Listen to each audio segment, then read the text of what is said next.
ebubunqonqoneni bakho sambona noAbrahama moyo ongcwele enyukele entabeni. uNkulunkulu wethu wabuya necule elisha elithi entabeni kaJehova kuyabonelelwa.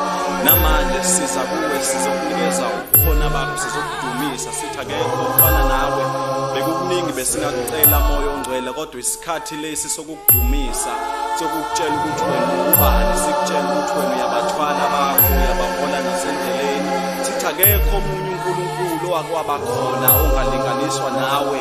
Nakulesi sikhathi esiphila kuso akekho ofana nawe, nasemaphakadeni akekho yolinganiswa nawe. Thatha udumo omdala wensuku, siyakudumisa sithi uphakeme, sithi ungubayede, wawukhona emandulo, ukhona namanje, uzobakhona nasemaphakadeni. Simbonile uIsrayeli umhola ngogcobo moyo ongcwele lukaMoses, sakubona umthwala udlula naye ehlane. uNkulunkulu wethu sakubona moyo ongcwele ubalinga endleleni bashawa zinyoka, kwathi uNkulunkulu wethu wabayala ukuthi ozobheka inyoka yethusi uyakusinda. Moyo ongcwele nathi sesibheka phezulu, sibheka phezulu moyo ongcwele, siyakudumisa ngoba sifuna ukubona iKhenani. uNkulunkulu onamandla sidabulise uNkulunkulu wethu olwandle olubomvu. Wena unguJehova owenza umhlabathi wome noma ngabe uNkulunkulu wethu manzi.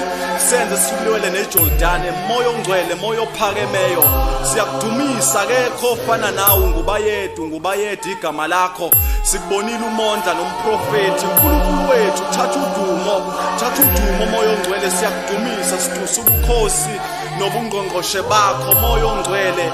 Akekho omunye oyofaniswa nawe, akekho omunye esiyobe simdumisa. Yikho enye inkosi namuhla naphakade yokuyibuse ngaphandle kwakho. Thatha udumo moyo ongcwele, we give you all that glory. Moyo ongcwele akekho ofana nawe, akekho njengawe, sikunikeza udumo, siza kuwe.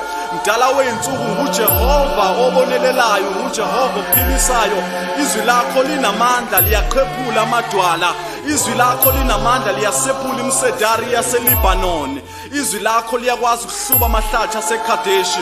Sikunikeza udumo, thatha udumo moyo ongcwele uze kube naphakade.